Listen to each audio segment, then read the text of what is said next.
வணக்கம், GG kitchen. இன்னைக்கு நாம் சமைக்க போகிறது முருங்கைப்பூ முட்டை பொரியல்.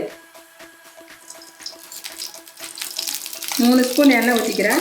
கடுகு, உளுத்தம்பருப்பு, 1/2 ஸ்பூன் ஜீரகம் போட்டிருக்கேன். சின்ன துண்டு இஞ்சி, ரொம்ப சின்னது, பச்சை மிளகாய், கருவேப்பிலை சிறிதளவு, ஒரு 4 சின்ன வெங்காயம் பொடியாக நறுக்கிறது, தக்காளி 1 பொடியாக நறுக்கி வச்சுருக்கேன், அதையும் போட்டுக்கலாம். மிளகாத்தூள் நம்ம இஞ்சி பச்சை மிளகாய் போட்டிருக்கனால மிளகாத்தூள் ஒரு 1/4 டீஸ்பூன் மட்டும் போட்டிருக்கோம்.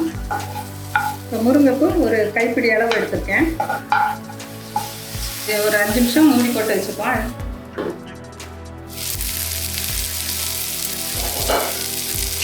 முருங்கைப்பூ நல்லா வெந்துருச்சு.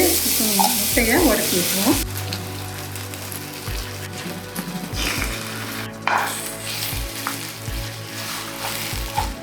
தேவையான அளவு உப்பு போட்டுக்கோங்க.